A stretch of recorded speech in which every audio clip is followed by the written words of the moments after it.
भाषेबद्दलचं प्रेम म्हणजे सर्वच हां, हां, भाषांबद्दलचं हां. प्रेम.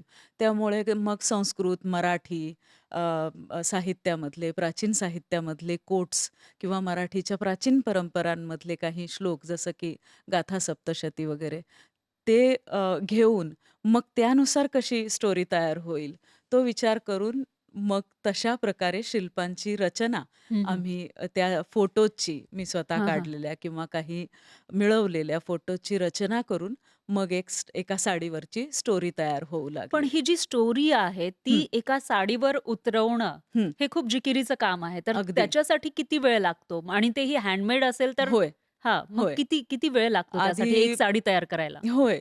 एक आता कंपोझिशन करणं ही एक मोठी गोष्ट. कारण हां, चित्रकार उत्तमच आहेत. हां. ते आम्ही सांगितल्यावर हुकूम काम चांगलं करतात. पण ते पण साडीवर चित्र काढणं हां, हां. हां. साडीवर चित्र काढणं एकतर काय होतं पुन्हा, हं. की वेअरेबल प्रॉडक्टवर एखाद्या हां, चित्रकला घेणं, हां. हे आधीच एक असं आव्हानात्मक काम आहे. हो. आता काही देवळांच्या बाबतीत असं होतं, की लांबपर्यंत आपल्याला एक असा भाग दिसतो, की खूप पिलर्स दिसतात हं, हं, आपल्याला. हं, हं. मग सुरुवातीचा मोठा, मग लहान, लहान, लहान होत जाताना. मग ती जी डेप्थ असते हं. चित्रकलेमध्ये, जी हां, हां. कॅनव्हास पेंटिंगमध्ये आपण आणू शकतो, ती आम्हाला विअरेबल प्रॉडक्टवर आणायची हो. होती. तर हे फार मोठं आव्हान होतं.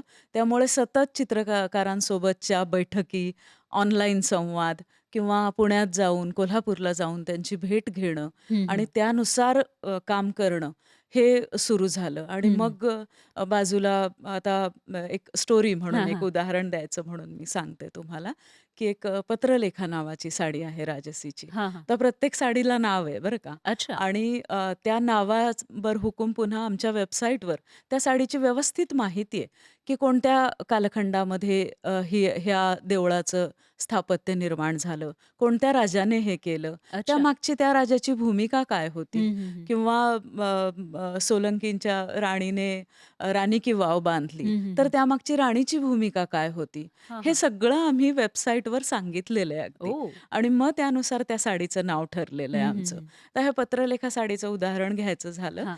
तर कालिदासाच्या मेघदूतममधला मधला एक श्लोक वाचनात हं, आला हं, होता हं. आणि त्याचा अर्थ असा होता, की ती स्त्री त्या एका म्हणजे व्यवसायाच्या निमित्ताने बाहेर गेलेल्या हं, एका पुरुषाची पत्नी हं. ती वाट पाहते त्याची आणि मग तिचा काउंटडाऊन सुरू झालेला आहे आणि आता आणि तेव्हाची माणसं ऋतू सांगून जायची ना, हो. की ह्या ऋतूमध्ये मी परत येईन. हं.